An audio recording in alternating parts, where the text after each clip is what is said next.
भगवान श्री शंकर जी से ब्रह्म तत्व जानने की जिज्ञासा कर रही हैं।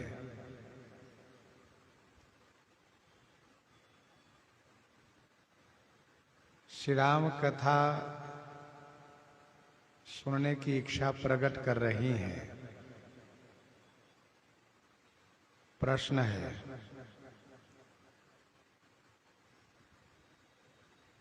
कि श्री राम जी वही हैं जो अवध नृपति सुत हैं, अथवा अज अगुण अलख गति वाले कोई और हैं?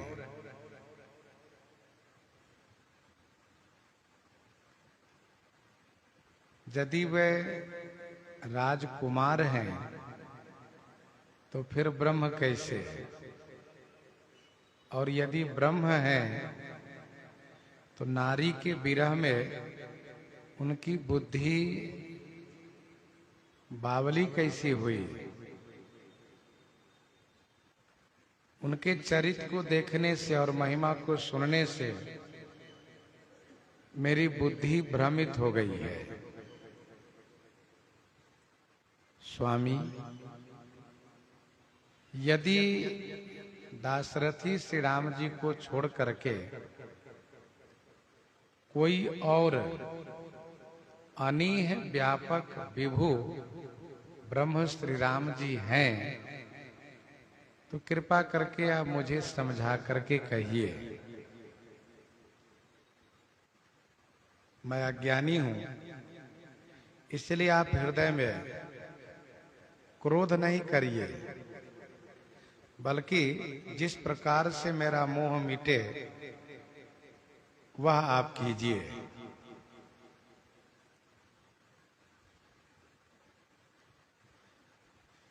मैंने वन में श्री राम जी की प्रभुताई देखी, उनके ईश्वरत्व को देखा। देखने से मैं बहुत घबरा गई, डर गई, इसीलिए मैं आपको सुना नहीं पाई। मेरा मन मलिन था, इसलिए जैसा बोध होना चाहिए वैसा नहीं हो सका। श्री राम जी ने कृपा की, फिर भी मेरे मन में बोध नहीं हो पाया, और बोध न होने के कारण मुझे बहुत कष्ट सहना पड़ा। सो फल भली भांति हम पावा।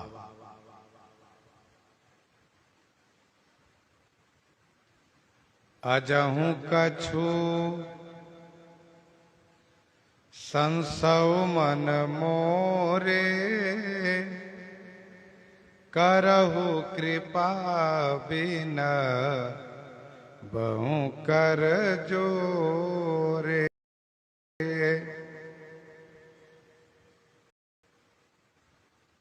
अजहु कछु संसव मन मोरे। अजहु माने अभी भी मेरे मन में कुछ संशय है। मैं हाथ जोड़ करके, कर जोड़े माने हाथ जोड़ करके आपसे विनती करती हूं, आप कृपा कीजिए जिससे कि उस संशय का निवारण हो।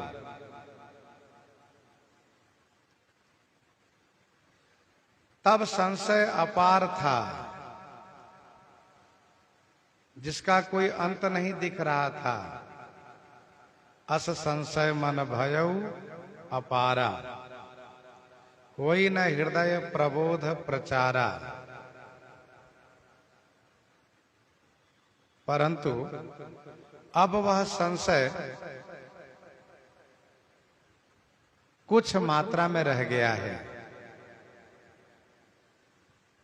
कुछ मात्रा में संशय रह गया है, संशय क्या रह गया है? यही कि उनका अवतार किस भक्त के लिए होता है। यह जब स्पष्ट हो जाएगा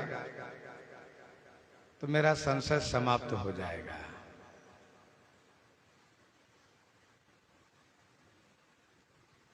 भगवती श्री पार्वती जी उन सभी बातों को कह रही हैं जो सती तन में घटित हो चुकी है।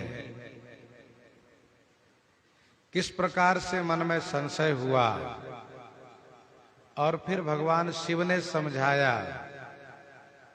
समझाने पर जब बोध नहीं हुआ तो परीक्षा लेने की अनुमति मिली। परीक्षा लेने में श्री राम जी अपना ईश्वरत्व दिखाए। उन सभी बातों को कहा और भगवान शिव ने जो समझाया है उसकी चर्चा आगे कर रही हैं कि प्रभु तब मोही बहु भांति प्रबोधा नाथ सो समूझि करहु जनि क्रोधा। यदि भगवान शिव ऐसा कहते हैं कि देवी मैंने तो पहले भी आपको समझाया है, फिर दोबारा समझाने से क्या मतलब।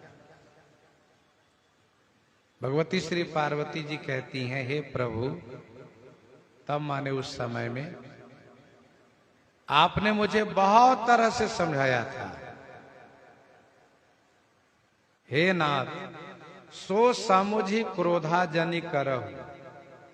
सो माने वह समझ करके कि मैंने इनको समझाया था, इनको समझ में नहीं आया, फिर उसी विषय को समझाऊंगा, इनको समझ में आवेगा नहीं, क्या समझाना है। इसीलिए श्री पार्वती जी कहती हैं कि उस बात को समझ करके आप क्रोध नहीं कीजिए।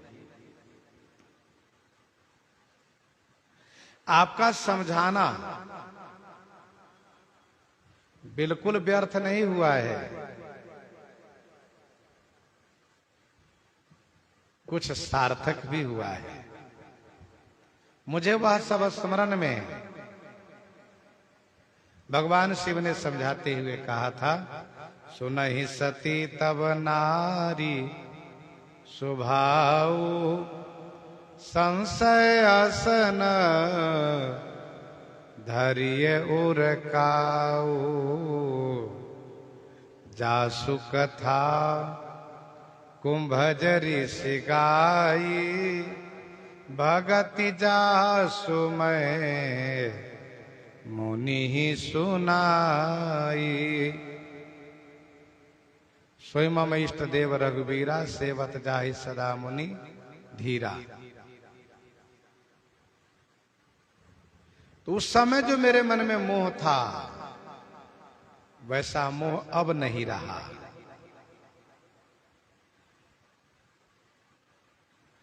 तब कर अस विमोह अब नाही राम कथा पर रुचि मन माही। राम कथा पर रुचि मन माही। तब कर अस विमोह अब नाही। तब कर माने तब के जैसा। तब कर माने तब के जैसा, उस समय के जैसा।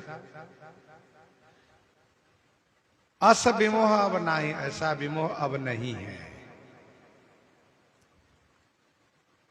राम कथा पर रुचि मन माही। श्री राम कथा की रुचि मेरे मन में है। श्री राम कथा के प्रति मेरे मन में रुचि माने इच्छा है, चाहना है।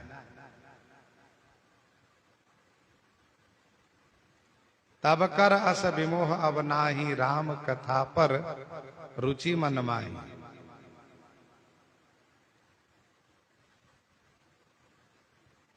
उस समय तो मेरे मन में बहुत बड़ा मोह था,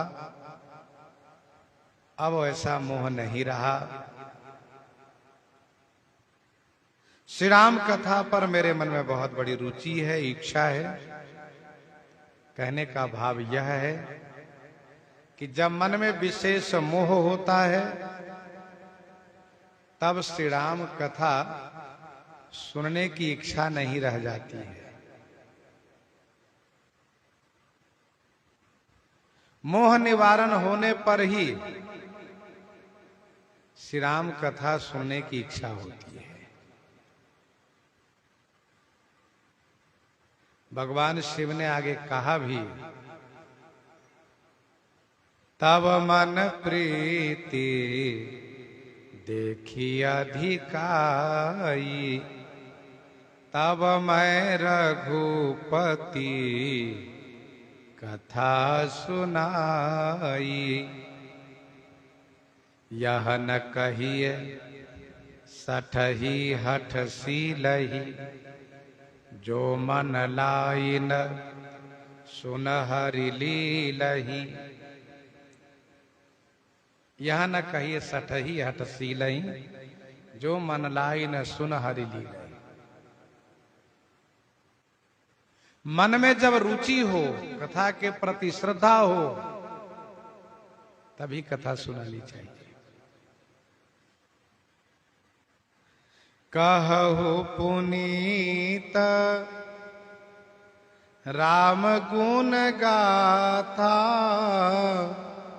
भुजगराज भूषण सुरनाथा। पुनीत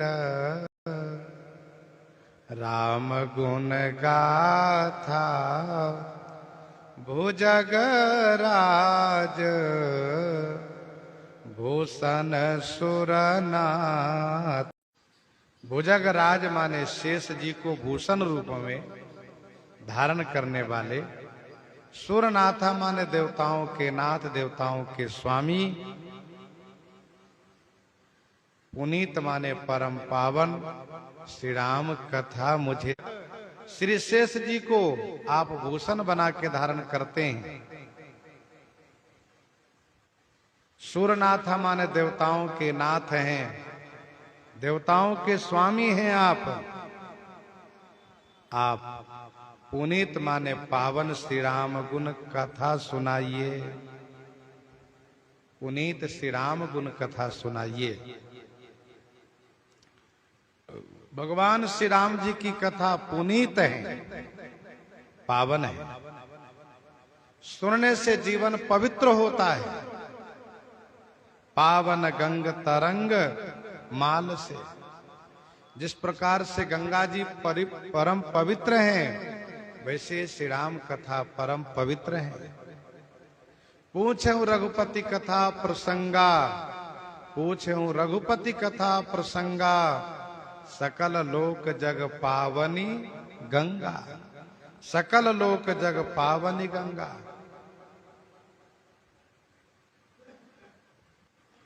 कहु पुनीत राम गुण गाथा, भुजगराज भूषण सुरनाथा।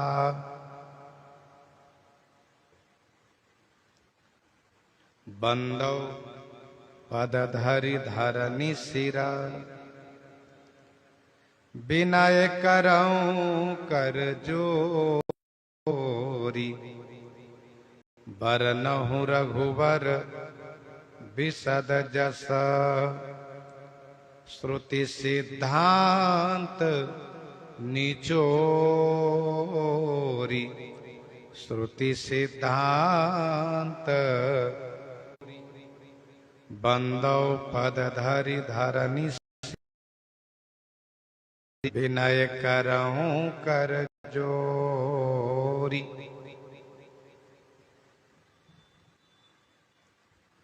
बंदव पद धारी धरनी सिरा विनय करऊं कर जोड़ी।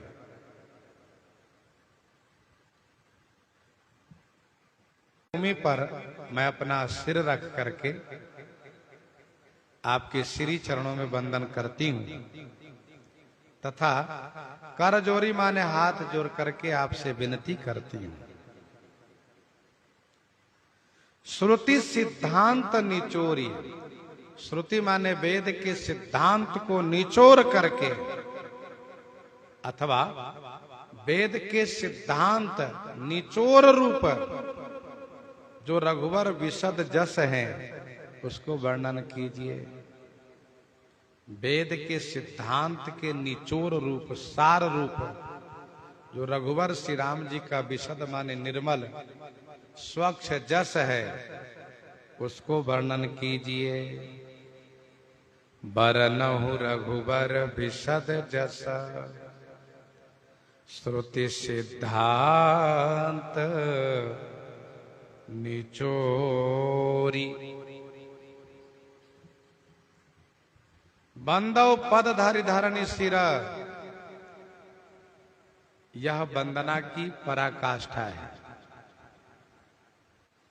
भूमि पर मस्तक रख करके प्रणाम करना वंदन करना यह प्रणाम वंदन की सीमा है। हाथ जोड़ करके विनती कर रही हैं।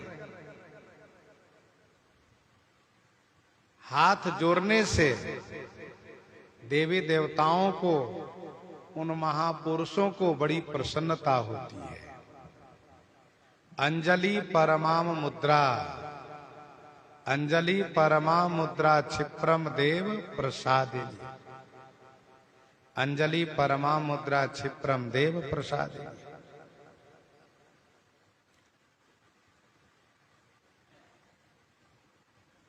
हाथ जोड़ करके मैं विनती करती हूं। रघुवर का निर्मल जस वेद के सिद्धांत का निचोर है। चारों वेद भगवान श्री राम जी का ही जस गायन करते हैं। बंदव चार्यु वेद, बंदव चार्यु वेद भव बारिध बोहित सरिसब जिनहि न सपने खेद वर्णत रघुबर विशद जस।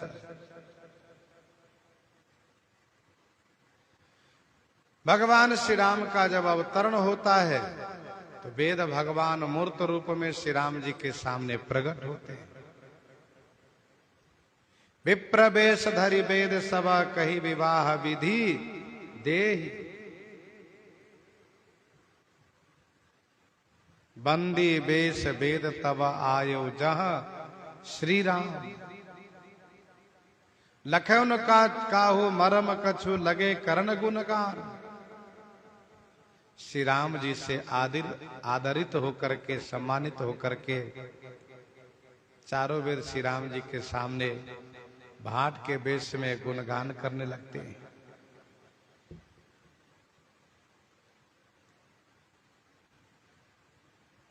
गुणगान करते हुए कहते हैं जे ब्रह्म अजम अद्वैत मन भव गम्य मन पर ध्यावहि ते कहु जानहु नाथ हम तब सगुन जस नित गावहि।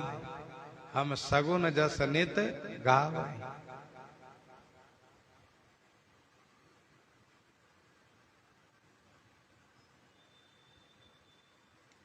सुख सनकादि शेष अरु शारद वरणी पवन सुत कीरति नीति। सब श्री राम जी का गुणगान करते हैं।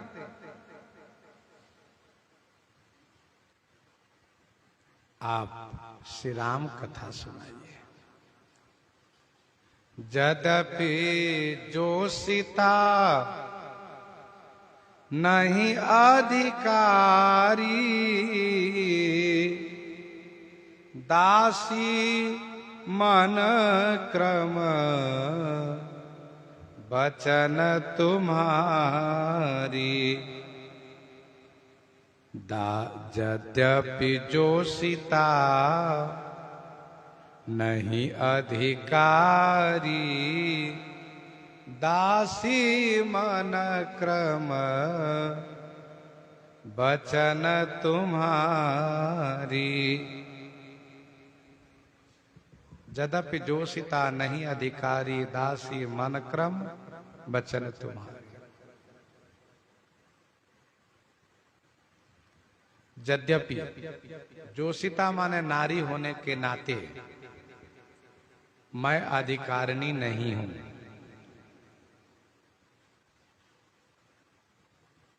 जैसे सब नारी वैसे मैं भी नारी हूं, परंतु मन क्रम वचन से आपकी दासी होने के नाते मैं अधिकारिणी हूं। दासी मन क्रम वचन तुम्हारी, तुम्हारी माने आपकी दासी हूं मन क्रम वचन से, इस नाते से मैं अधिकारिणी हूं।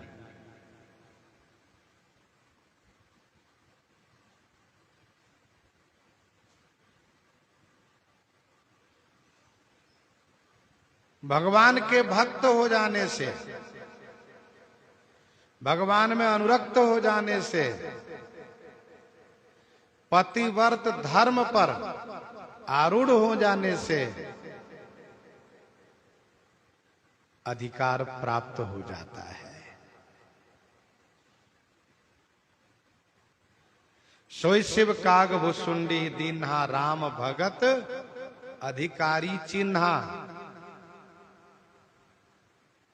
श्री काग भुसुंडी जी महाराज तो काग थे, फिर भी उनको श्री राम कथा प्राप्त हुई। कैसे? तो कहा काग होते हुए भी श्री राम भक्त हैं, इस नाते से अधिकार है उनका।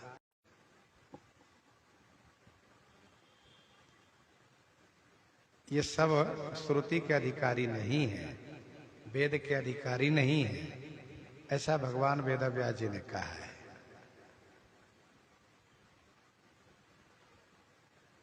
कुछ लोग केवल स्त्री और शूद्र की बात करते, द्विज बंधु का नाम छोड़ देते हैं। जो अधम द्विज है उनको भी अधिकार नहीं है। अब आप देखिए तो सबका नाम आ गया। द्विज में तीनों वर्ण है, ब्राह्मण क्षत्रिय वैश्य। शूद्र का नाम है ही और स्त्री का नाम है ही। तो अधम द्विज स्त्री और शूद्र ये श्रुति के अधिकारी नहीं है, ऐसा स्पष्ट वर्णन है।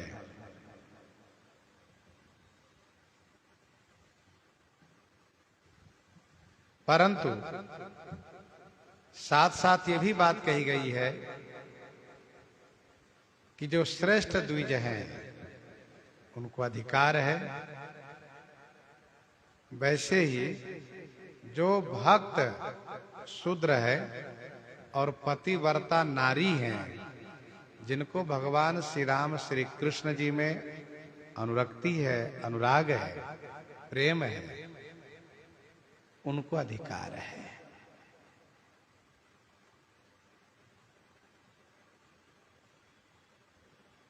भगवती श्री पार्वती जी अपनी कार्पण्यता निवेदित कर रही हैं कि सब नारी मैं भी नारी, इसलिए अधिकार तो नहीं है, लेकिन पतिव्रता होने के नाते मुझे अधिकार है।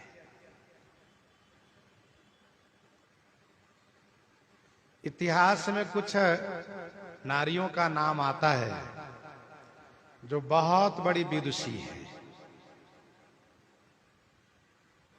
जैसे श्री गार्गी जी, श्री मैत्रेय जी, श्री लोपामुद्रा जी। श्री गार्गी जी, श्री मैत्रेय जी, मैत्रेयी जी, श्री लोपामुद्रा जी, श्री अदिति जी, श्री यमी जी, श्री आत्रेय जी, इन सब की चर्चा है कि इन लोगों ने अमुक अमुक ऋषियों को अमुक अमुक उपनिषद मंत्र का बोध कराया है।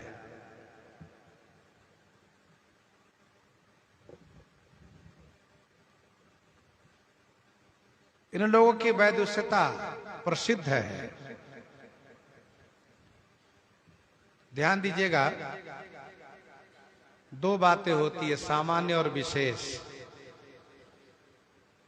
सामान्य का अधिकार भले न हो, पर विशेष का अधिकार सभी जगह होता है, सभी क्षेत्रों में होता है।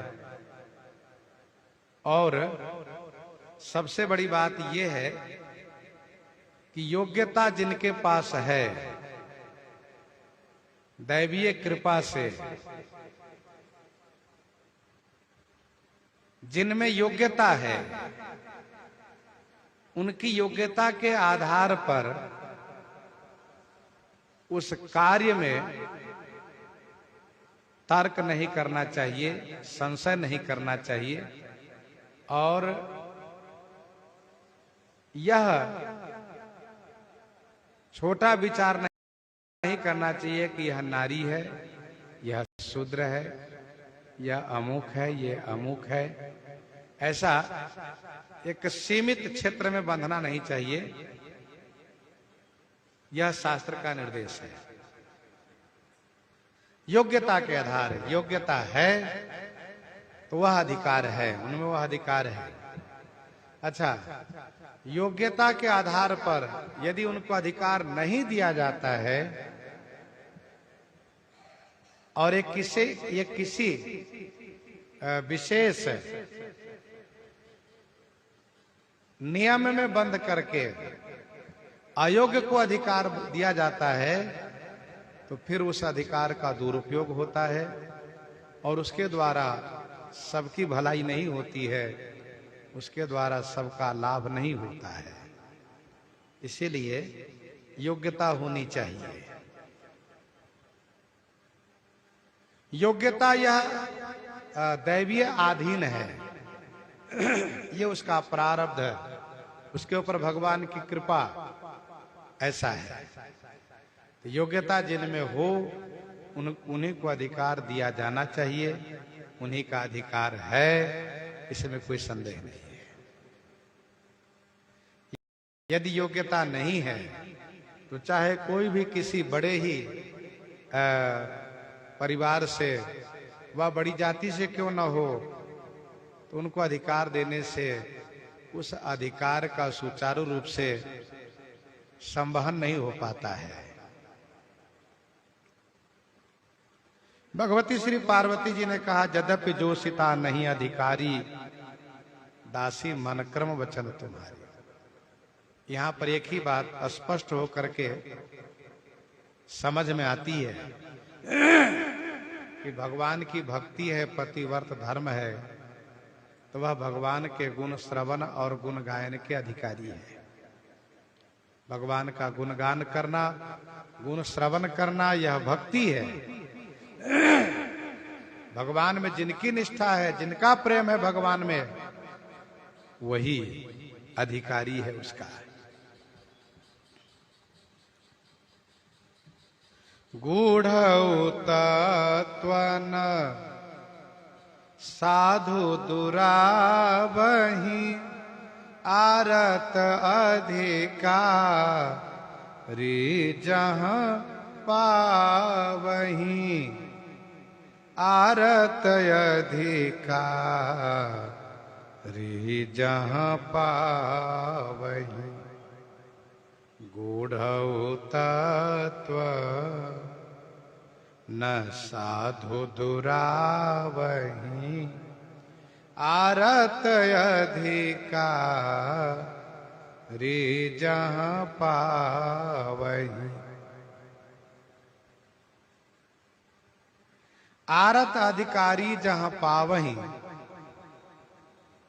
साधु तहाँ गूढ़ौ तत्व न दुरावहि। आरत अधिकारी जहाँ पावहि, साधु गूढ़ौ तत्व न दुरावहि।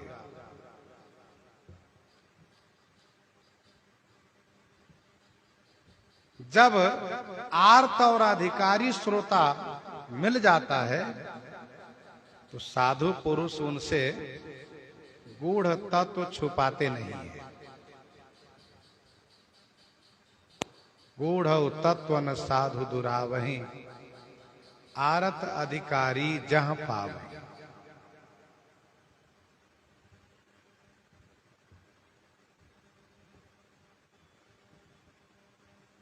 साधु पुरुष गूढ़ तत्व उन्हीं को देते हैं, किनको? जो आर्त हैं, जो अधिकारी हैं, जो उस तत्व को जानने के लिए बड़े आर्त हैं,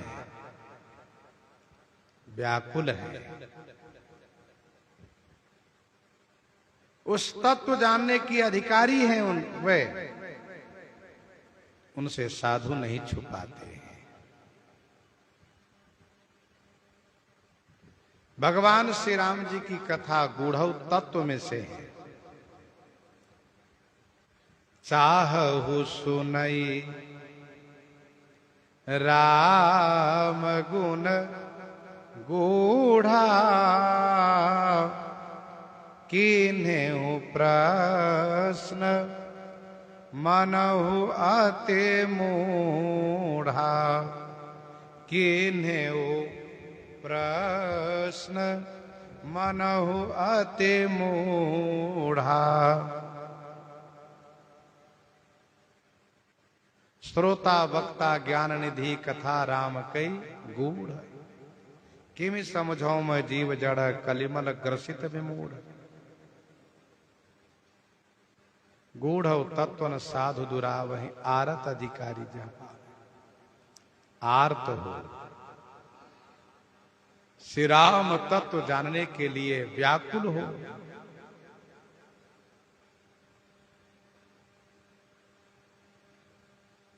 उनसे नहीं छुपाते हैं।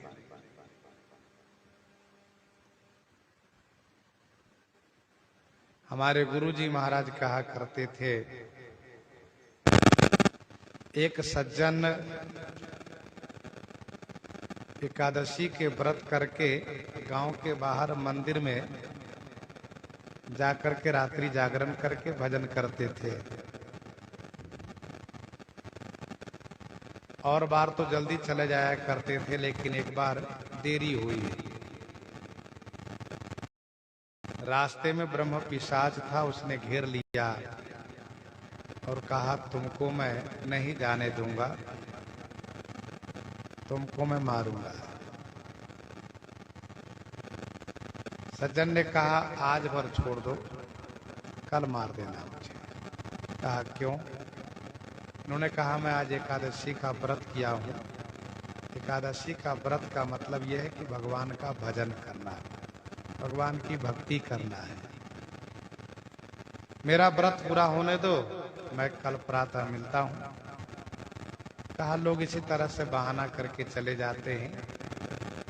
इन्होंने कहा मैं उन लोगों में से नहीं हूँ जो बहाना करके चले जाए, मैं कल आऊंगा।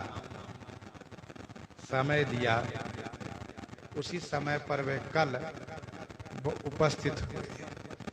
रात्रि भर भजन किया, प्रातः काल आरती में सम्मिलित होकर के चरणोदक प्रसाद लेकर के ठीक समय पर उपस्थित हुआ। ब्रह्म पिशाच यह देख करके बड़ा प्रसन्न हुआ कि तुम वचन के बड़े पक्के हो।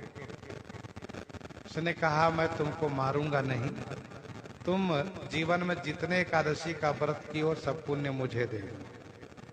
इन्होंने कहा नहीं, मैं भजन अपना नहीं दे सकता, शरीर तो प्रारब्ध पर है, एक न एक दिन मृत्यु होगी। मैं शरीर की रक्षा के लिए अपना भजन तुम्हें दे दूं, ऐसा संभव नहीं है।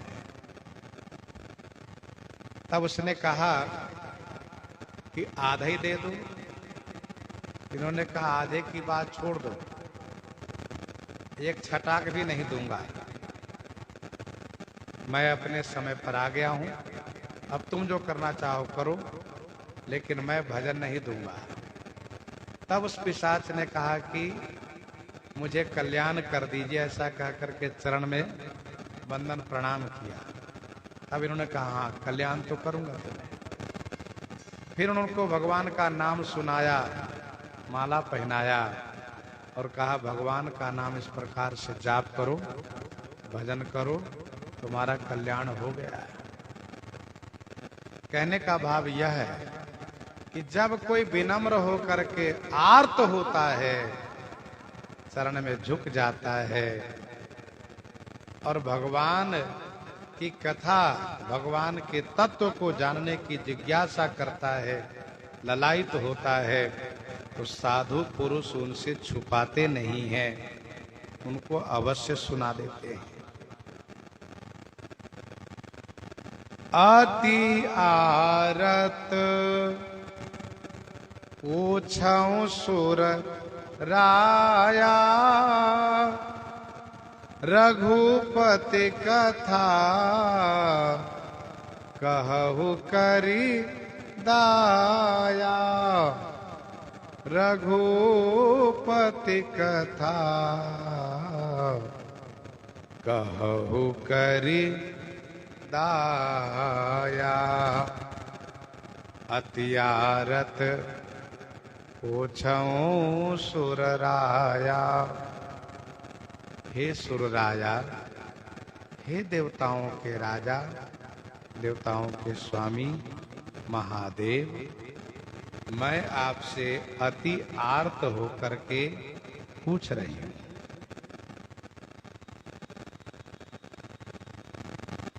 दया करके श्री रघुनाथ जी की कथा मुझसे सुनाइए। इस प्रकार से श्री पार्वती जी आर्त है। इनके शब्दों में वह भाव प्रकट हो रहा है कि किस प्रकार से आर्त हैं श्री पार्वती जी। अति आर्त।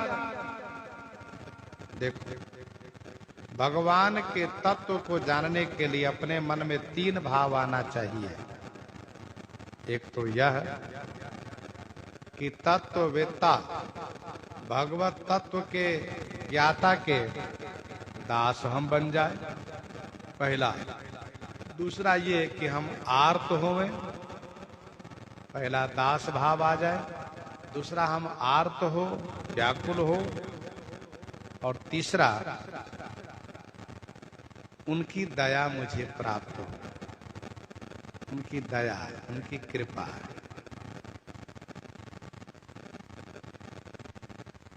देखिए, संत महापुरुष लोग बड़ी बड़ी विद्या को लेकर के भगवान के धाम चले गए। क्यों? इसलिए कि उनको वह आर्त अधिकारी कोई मिला ही नहीं तो बड़ी बड़ी विद्या संतों के पास रही है। संत उस योग्य अधिकारी को ढूंढते हैं। उनके मन में यह चाहना होती, जिस प्रकार से मैंने प्राप्त किया उस प्रकार से चाहने वाला तो कोई हो, आदर देने वाला तो कोई हो। यूं ही यदि मैं दे दूंगा, बता दूंगा, तो इसके मोल को, इसके महत्व को वह नहीं समझेगा और जैसा आदर होना चाहिए वैसा आदर नहीं करेगा, इसलिए नहीं दे पाए।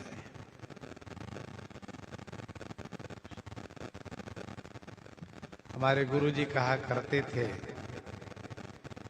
एक तांत्रिक उनसे मिले और उनको ऐसा लगा कि इनमें अधिकार है। महाराज श्री कहा करते थे कि उन्होंने मुझसे कहा इस विद्या को आप सीख लो। तो महाराज श्री ने कहा, सुनिए, मुझे ऐसी विद्या नहीं चाहिए, मैं तंत्र मंत्र के चक्कर में नहीं पड़ने वाला, मुझे तो भजन करना है। तो कहने का भाव ये है कि अधिकार भी हो और चाहना भी हो, आर्त हो, तब उस वस्तु का आदर, सम्मान और महत्व को समझता है। रघुपति कथा कहु करि दाया, कृपा करके मुझे कथा सुनाइए। गोस्वामी जी ने लिखा है, शंभु किन्ह यह चरित सुहावा, बहुरी कृपा करी उमहि सुनावा। बहुरी कृपा करी उमहि सुनावा।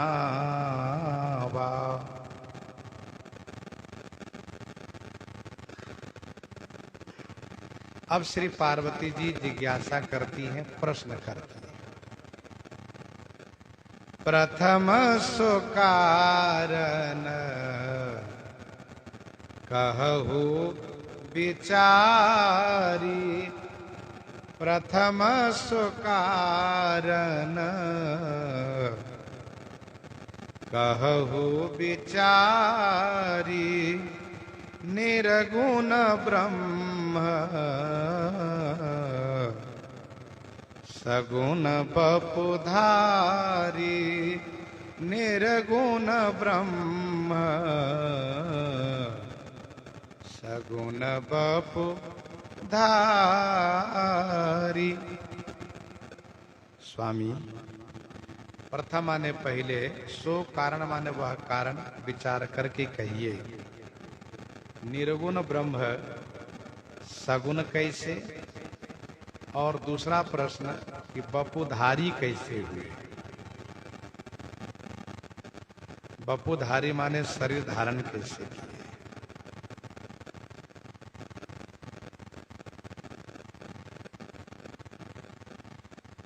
प्रश्न पहला है निर्गुण ब्रह्म सगुण। ये निर्गुण ब्रह्म और सगुण ब्रह्म दो कैसे है? प्रश्न दूसरा है बपुधारी माने शरीर धारण कैसे किए।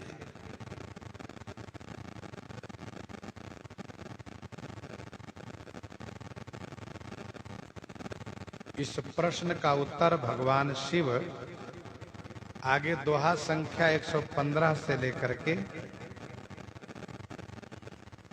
120 तक दिए हैं। 4 दोहे में विस्तार से इसका उत्तर दिए हैं।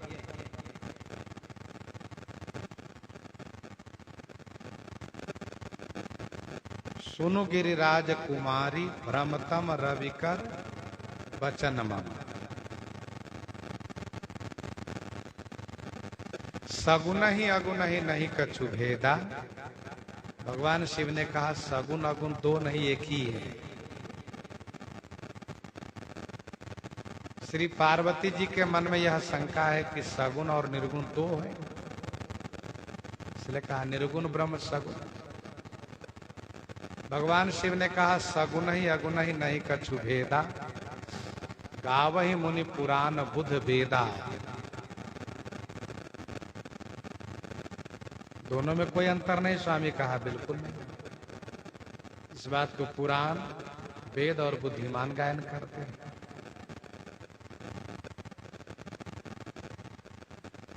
अगुण अरूप अलख आज जोई, भगत प्रेम बस सगुण सो होई। जो निर्गुण है वही सगुण होते हैं। क्यों? का भगत प्रेम बस सगुण सो। भक्तों के प्रेम बस सगुण साकार होते हैं। जो निर्गुण निराकार हैं वही सगुण साकार हो जाते हैं।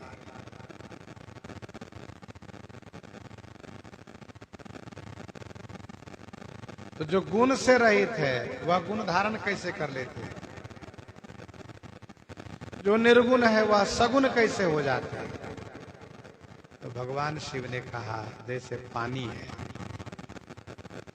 वह निर्गुण है, उसमें कोई गुण नहीं दिख रहा है, लेकिन उसी को जब फ्रीजर में रख दीजिए, वह उस पानी को जब अति ठंडा का संयोग मिलता है तो बर्फ बन जाता है। जो निराकार था, निर्गुण था, वो साकार हो गया, गोला रूप में दिखने लगा। गोला रूप में उसमें गुण भी प्रकट हो गया। कौन सा गुण? का शीतत्व, ठंडापन ज्यादा प्रकट हो गया। जो गुण रहित सगुण सोई कैसे, और जल ही उपल बिलग नहीं जैसे।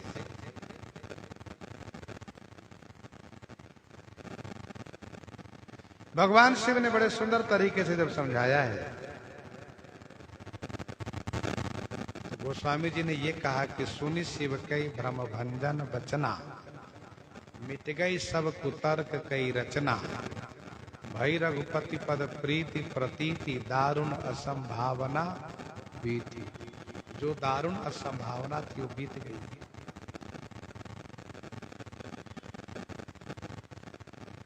तो निर्गुण ब्रह्म सगुण कैसे? दूसरा प्रश्न है बपुधारी कैसे? भगवान शिव ने कहा बपुधारी हुए भक्तों के प्रेम रस, अगुण अरूप आला काज जोई, भगत प्रेम बस सगुण सुख। प्रश्न तीसरा है, पुनि प्रभु कहु राम अवतारा, पुनि प्रभु कहु राम अवतारा, बाल चरित पुनि कहु उदारा। पुनि प्रभु कहु राम अवतारा, तीसरा प्रश्न है। चौथा प्रश्न है, बाल चरित पुनि कहु उदारा,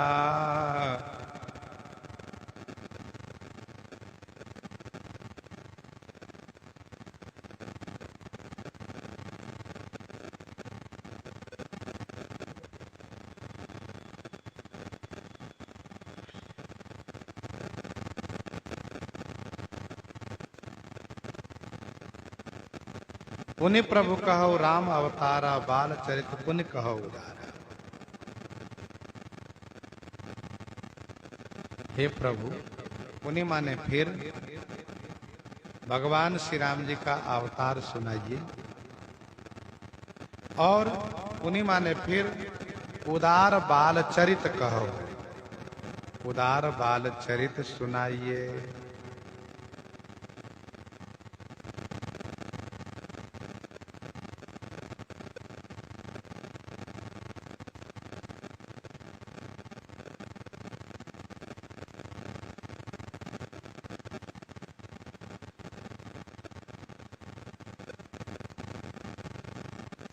भगवान श्री राम जी का अवतार, अवतार की कथा सुनाइए। और इस कथा को भगवान शिव ने सुनाना शुरू किया है बालकांड दोहा संख्या 121 से लेकर के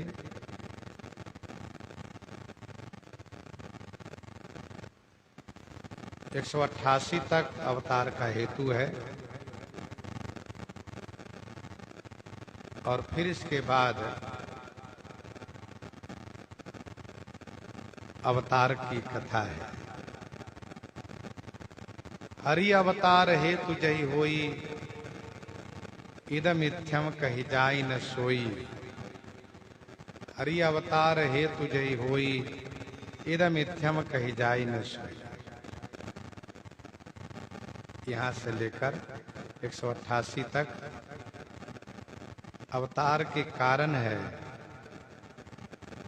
यह सब रुचिर चरित में भाखा, अवसो सुनहु जो बीच ही राखा।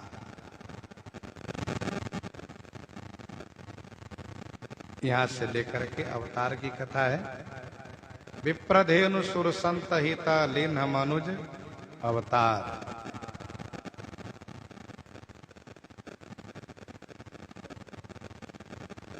और बाल चरित पुण्य कहु उदारा। उदार माने श्रेष्ठ, बाल चरित सुनाइए।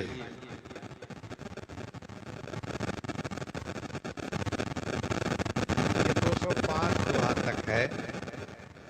यह सब चरित कहा मैं गाई, क्या यह सब चरित कहा मैं गाई, उदार बाल चरित है। भगवान श्री राम जी के बाल चरित को उदार, भगवती श्री पार्वती जी ने प्रश्न किया है, ये उदार है। उदार कहने का भाव यह है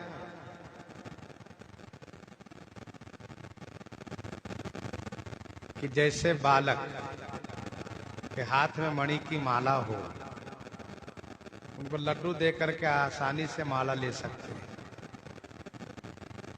बालक रूठा हो, उनको बड़ी आसानी से प्रसन्न कर सकते हैं। उनसे जो भेद लेना चाहे भेद ले सकते हैं, जो वस्तु चाहे वस्तु ले सकते हैं, घर से ला करके दे देंगे। वैसे भगवान श्री राम जी बाल लीला में उदारता दिखाए, श्री कागभूषुंडी जी के मनोरथ को पूरा किए। भगवत गुण दर्पण में एक श्लोक है, उदार किसको कहते इस संदर्भ में, पात्रा पात्र विवेकेन देश कालाद्युपेक्षणात्, पात्रा पात्र विवेकेन देश कालाद्युपेक्षणात् वदान्य तुम विदुर वेदा औदार्य वचसा हरे। जो पात्र और अपात्र देश काल की अपेक्षा न रखते, बस केवल देना ही देना है, चाहे कोई भी हो और किसी भी समय आ जाए, हर समय देते हो, वही तो उदार है। विनय पत्रिका 162 पद में गोस्वामी जी ने श्री राम जी की उदारता के संदर्भ में यह पद प्रस्तुत किया है, ऐसे को उदार जग माही, ऐसे को उदार जग माही, बिनु सेवा जो द्रवई दीन पर, राम सरिस को नाही। जो गति जोग विराग जतन करी, नहीं पावत मुनि ज्ञानी, सो गति देत गिद्ध सबरी का, प्रभु न बहुत जिय जानी। जो संपत्ति 10 शीस अर्पि करी, रावण शिव पहिलीनी, सोई संपदा विभीषण कह अति, सकुच सहित हरि दीन्ही। तुलसीदास सब भांति सकल सुख, जो चाहसि मन मेरो, तौ भजु राम काम सब पूरन, करहि कृपा निधि तेरो, करहि कृपा निधि तेरो। ऐसे को उदार जग माही।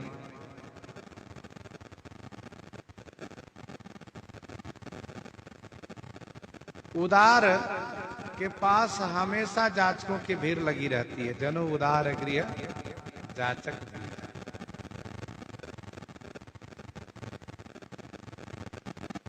गोस्वामी जी ने लिखा, बाल चरित अति सरल सुहाए, सारद शेष शंभु श्रुति गाये।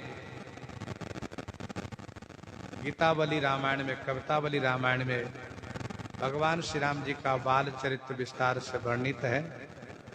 श्री कागभूषुंडी जी महाराज का अभीष्ट बाल लीला में ही पूरा हुआ है। भगवती श्री पार्वती जी कहती हैं, बाल चरित पुनि कहु उदारा, कहु जथा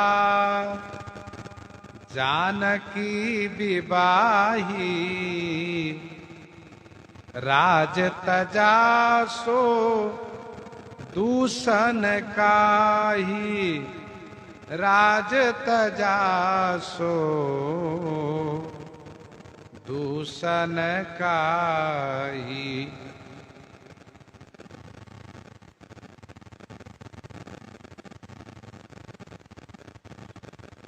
कहु जथा जानकी विवाही।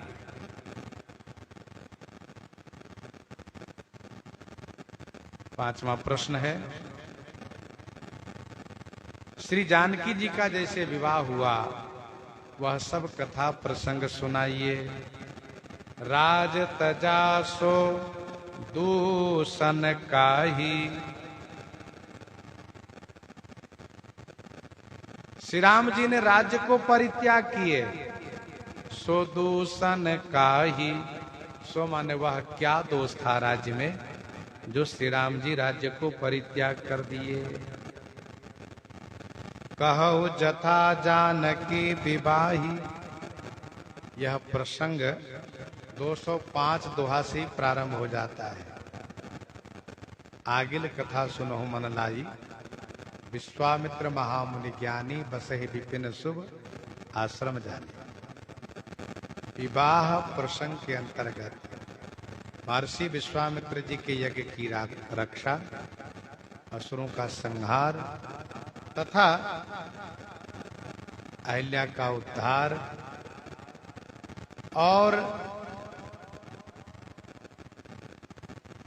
नगर दर्शन प्रसंग, पुष्प वाटिका प्रसंग, धनुष यज्ञ प्रसंग, श्री परशुराम जी की कथा, ये सब इसी में अंतर्गत है।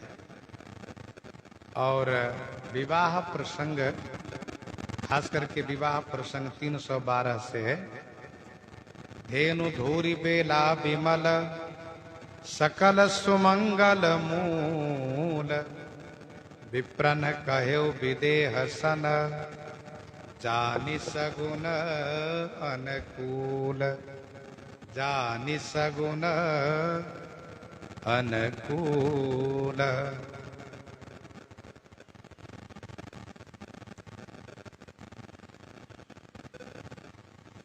यहाँ से लेकर के और पूरे बालकांड की कथा है। बालकांड की कथा इसमें समाहित है। तो कहो जथा जानकी विवाही। अच्छा, महर्षि विश्वामित्र जी का आगमन श्री राम विवाह प्रसंग से संबंधित है, ऐसा अध्यात्म रामायण वाल्मीकि रामायण में वर्णन है। श्री चक्रवर्ती महाराज अवधेश जी सभा में अपने मंत्रियों से यह विचार कर रहे थे कि राजकुमार सब विवाह के योग्य होने जा रहे हैं, परंतु कोई राजा इस बात को कहने की हिम्मत नहीं कर पा रहे हैं कि चक्रवर्ती जी, मैं आपका समधी बनना चाहता हूं। कोई कहने की हिम्मत नहीं कर रहे हैं। उसी बीच महर्षि विश्वामित्र जी का आगमन होता है। अच्छा, ज्योतिषी बाबा श्री शंकर जी पहले ही कह चुके हैं, जो गीतावली बालकांड 14 में वर्णन है, जन्म प्रसंग कहो कौशिक मिस, जन्म प्रसंग कहो कौशिक मिस, सिए स्वयंवर गायो। जन्म प्रसंग कहो कौशिक मिस, सिए स्वयंवर गायो। राम भरत रिपुदवन लखन को जय सुख जस सुनायो। कौशिक मिस सिए स्वयंवर गायो। महर्षि विश्वामित्र जी महाराज विवाह में सम्मिलित है। अथवा यूं कहिए कि भगवान श्री सीताराम जी के विवाह कराने में श्री विश्वामित्र जी महाराज ही मध्यस्थ हैं। भगवान शिव ने महर्षि विश्वामित्र जी को ही स्वप्न दिया है कि आप श्री राम जी लक्ष्मण जी को ला करके अपने यज्ञ की रक्षा करवाइए और मिथिला जी में ले जा करके श्री मिथिलेश जी के धनुष यज्ञ को सुफल कराइए, श्री सीताराम जी का विवाह करवाइए। इसलिए यह पूरा प्रसंग जुड़ा हुआ है। कहु जथा जानकी विवाही, राज तजासो दूषण काही।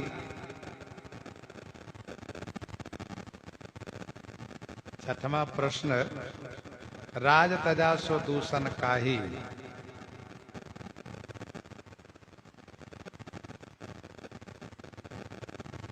इसी में संपूर्ण अयोध्या कांड की कथा है। राज्य में क्या दोष था जिसको श्री राम जी परित्याग कर दिए। लोग राज्य पाने के लिए सभी हदें पार कर जाते हैं। श्री राम जी राज्य को परित्याग किए, उस राज को परित्याग किए जिस राज्य के लिए अवध राज सुरराज सिहाही, दशरथ धन सुनि धनद लजाही। देवराज इंद्र भी सोचते हैं काश अयोध्या के राजा हम बने होते। मेरे भाग्य में, मेरी नसीब में अयोध्या का वैभव नहीं है। कुबेर भी लज्जित होते हैं कि काश अयोध्या जी के खजाने का मैं भी मालिक होता। उस राज्य को परित्याग कर दिया। राजीव लोचन राम चले तजी बाप के राज घटाओ की। क्या दोष था राज्य में?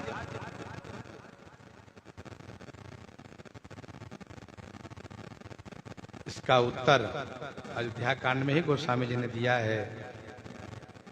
जब श्री चक्रवर्ती जी के कहने पर गुरु श्री वशिष्ठ जी ने श्री राम जी को यह शुभ समाचार सुनाते हुए कि कल आपका अभिषेक है, आप संयम के साथ साथ कुछ पूजा पाठ आप करिए। गुरुजी इस तरह से शिक्षा दे करके चले जाते हैं तो श्री राम जी के मन में चिंता होती है। भूप सदैव अभिषेक समाजू, भूप सदैव अभिषेक समाजू, चाहत देन तुम्हारी युवराजू, राम करहु सब संजम आजू, जो विधि कुशल निवाह काजू, गुरु सिख देई राय पहि गयो, राम हृदय अस विस्मय भयो, जन्मे एक संग सब भाई, भोजन शयन केली लरिकाई, कर्ण वेद उपवीत बियाहा, संग संग सब भय उछाहा, विमल वंश यह अनुचित एकु, बंधु विहाई बड़े ही अभिषेक। जब हम चारों भाइयों का सारा संस्कार एक साथ हुआ है, हम अकेले राजा क्यों बने? भैया भरत नाना जी के घर गए थे, ननिहाल गए थे, इसीलिए श्री राम जी राज्य पद स्वीकार नहीं किया। लेकिन लोक प्रसिद्धि ये हुई कि श्री कैकेयी जी ने श्री राम जी को वनवास दिया और भैया भरत के लिए राज्य मांगा। परंतु जो इस विषय के जानकार हैं, ऐसे महापुरुष कहते हैं कि श्री कैकेयी ने नहीं बल्कि श्री राम जी की इच्छा से ये सभी घटना घटी है। तब किछु किन्ह राम रुख जानी, अब कुचाली करी होई है हानि, राम के न चाहे सोई होई। तो श्री राम जी स्वयं भैया भरत के न रहने पर राज्य स्वीकार नहीं किया।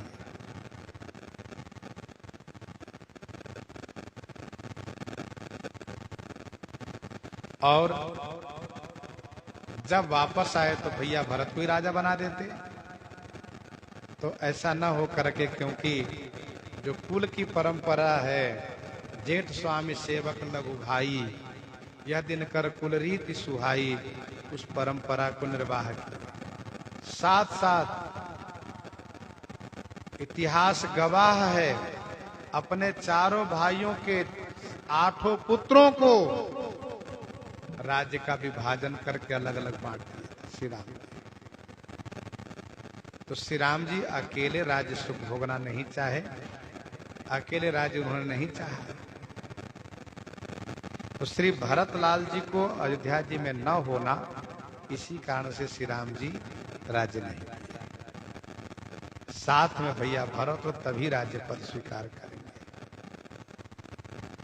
बनबस कीन्हे चरित अपारा,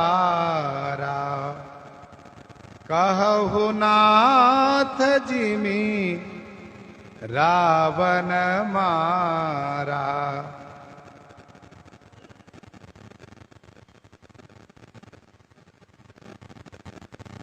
बनबस कीन्हे चरित अपारा, यह प्रश्न है। 7वां प्रश्न है, कहु नाथ जिमि रावण मारा। 8वां प्रश्न है, राज बैठी की नहीं बहुलीला, सकल कहु शंकर सुखशीला। 9वां प्रश्न है। तो श्री पार्वती जी प्रश्न कर रही हैं। प्रसंग को हम आप यहीं पर हृदयंगम करते हैं। आइए श्रवण करते हैं श्री भक्तमाला जी से।